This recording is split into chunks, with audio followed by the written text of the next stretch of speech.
Pokemon Legends Arceus has been out for a little over a week, and I've been playing it constantly. I beat the main story, completed the postgame, and spent over 60 hours exploring all that Hisui has to offer.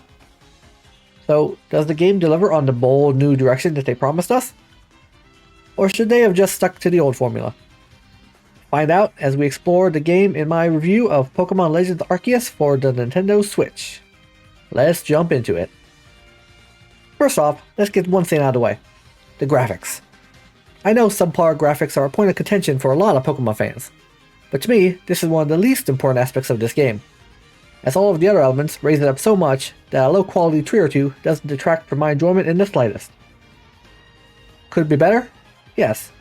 Would I love a Pokemon game that looks as good as some of the other AAA titles on the market? Of course. But what this game lacks in visuals, it more than makes up for in gameplay. However, while some of the textures leave a little to be desired, one aspect that has never looked better are the actual Pokemon models themselves. These models have been completely overhauled for this game, and it shows. No longer are the eyes and mouths just 2D JPEGs pasted on a 3D model, but have depth and detail. All the animations give so much personality to each and every Pokemon. Not only can you send them out of their Pokeballs and interact with them, but they may even decide to take a nap or interact with each other. It's all very charming. In addition to the Pokemon animations, all of the attack animations have also been drastically upgraded. No longer does a Pokemon just hop in place and something happens. If you use a move that's supposed to make physical contact, then it actually makes physical contact. Due to this, the Pokédex in this game is quite limited. But after seeing the attention to detail put into all these great animations, I think it's a fair trade-off. The player character also emotes much more than past titles. In Sun and Moon, for example, the world could be ending, but your character would just have a stupid smile on their face the entire time. But in Legends Arceus, when something dramatic is happening, the player looks sad, or scared, or even surprised. However, while that may add to the realism and immersion, there's one thing that can sometimes take you out of the moment and is somewhat noticeable. And that would be the extremely low frame rate of Pokemon that are off in the distance. While Pokemon do show up much farther away than in past titles, the way they got away with it was by severely lowering the quality of Pokemon in the distance. Now normally that's not a huge deal. In fact, a lot of games employ similar techniques to render distant objects. When you see a flying Pokemon way up in the sky, and it's flapping its wings at 2 frames per second, it can be a little jarring. The game also suffers from slight texture popping, especially when moving through the world fast. Still, in the overall scheme of things, neither of these issues really hampered my enjoyment of the game, and one or both could be improved in a future patch through a little fine-tuning or optimization. Now that we've discussed some of the more technical aspects of the game, let's move on to the actual gameplay. First off, I want to say that this game had me hooked from the minute I booted it up. I won't get into any spoilers in this review, but the story was one of the best I've ever experienced in a Pokemon game. I pretty much stayed away from any leaks before playing the game myself, and the opening cinematic was something I didn't see coming. In fact, there are several story elements that had me surprised and kept me playing out of a desire to see what happens next. But one thing that would have made the story even better is the inclusion of voice acting. Now don't get me wrong, I'm used to Pokemon games presenting me with paragraphs of text, but something about this game made me notice the absence of voice acting even more than usual. Maybe it's because the story was so good that the presence of voice acting would have made the whole thing feel even more epic. But whatever the reason, it felt like a missed opportunity. I also think the tutorial section of the game overstayed its welcome. Once you're released into the world, things really open up, but the tutorial felt a little slow to me. I know this is pretty much a brand new experience, so there's a lot to cover. But part of me wishes that they just let you figure some of it out on your own. However, once the tutorial is over, that's where the real fun begins. I must say that this game has one of the best and most addicting gameplay loops of any Pokemon game. Going out and catching Pokemon never gets old, and they obviously put a lot of time into making sure the gameplay was as smooth as possible. You're able to seamlessly catch a Pokemon, while at the same time throwing one of yours out to gather some resources, all without missing a beat. And when a battle's about to end, you can just start walking away. It's all extremely satisfying. Any required information, such as experience gains or level up, is all designated to the left side of the screen. It's there if you need it, but it's never forced upon you or intrusive. Teaching new moves is done in a menu when you feel like it, Even evolutions are saved until you want to have your Pokemon evolve. Part of me wishes Pokemon just evolved in the overworld right in front of you. However, the new evolution screen is awesome, and I never get tired of watching my Pokemon evolve. The world is also really fun to explore, and you can sometimes get rewarded for going off the beaten path a little. Speaking of the world, it isn't one large open area, but instead divided up into several smaller sections. It works a lot like Monster Hunter, and while I wish you could fast travel between the zones, it still works extremely well. One minor issue, which isn't a huge deal, is that I wish they would have incorporated a minimap on the screen somewhere. Maybe give the player the option to toggle it on and off, but it would have made navigating the world so much easier. I found myself opening the full map quite frequently, which was a little cumbersome, and a minimap would have been much appreciated. Another thing that is relatively new to the Pokemon series are the plethora of side quests that you can carry out. Completing these quests can be very satisfying, and most of them offer up a nice little side story that makes it feel like you've accomplished something. Quite a few of them have you give a Pokemon to one of the townspeople, and for the rest of the game, you'll see that Pokemon standing next to them.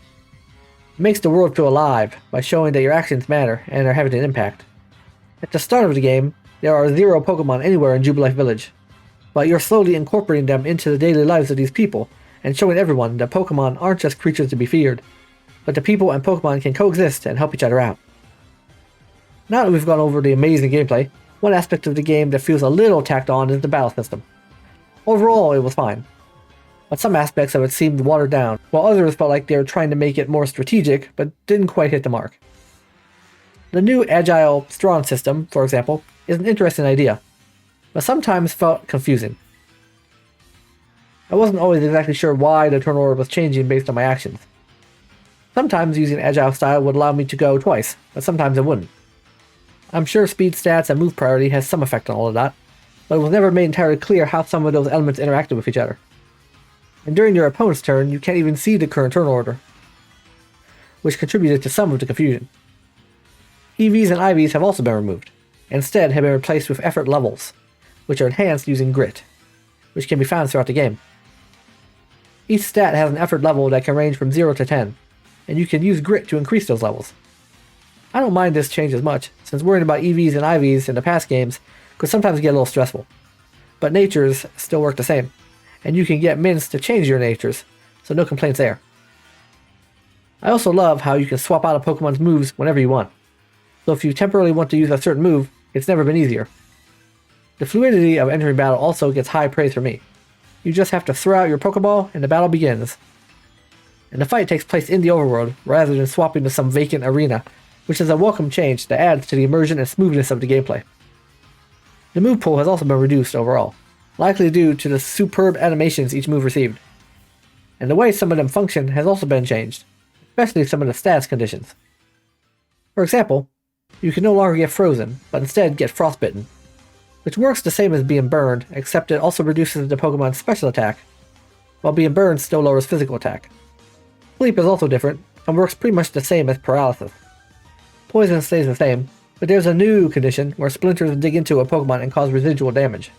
However, all these stats conditions are now temporary in battle, and wear off after a certain number of turns.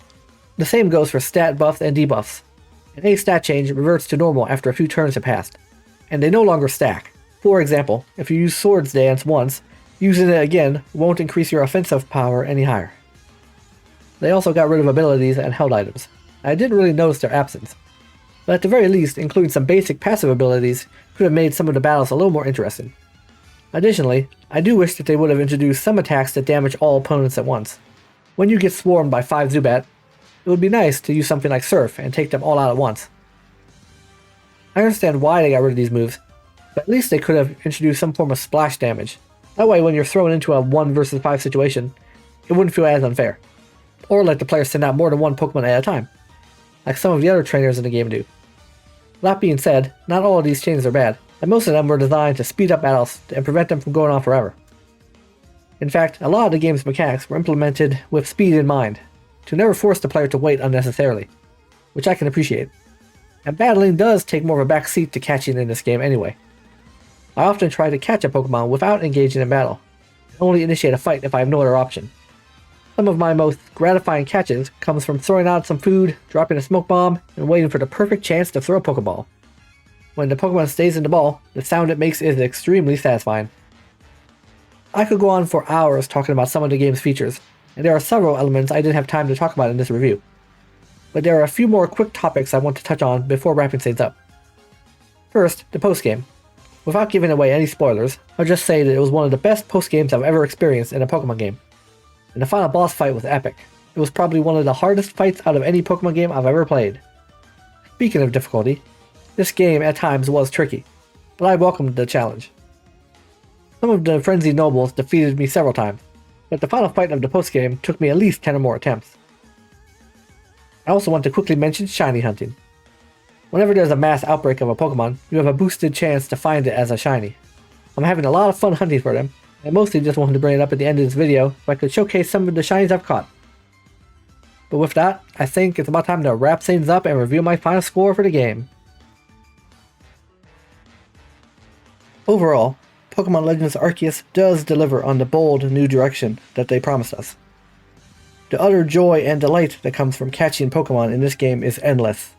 And after playing for over 60 hours, I feel like I could play for another 60 and still want more. While the graphics are a little lackluster, and the battle system could use some fine-tuning, neither of these things have hurt my enjoyment of the game in the slightest. And that's why I give Pokemon Legends Arceus for the Nintendo Switch 9 Hisuian Pokeballs out of 10.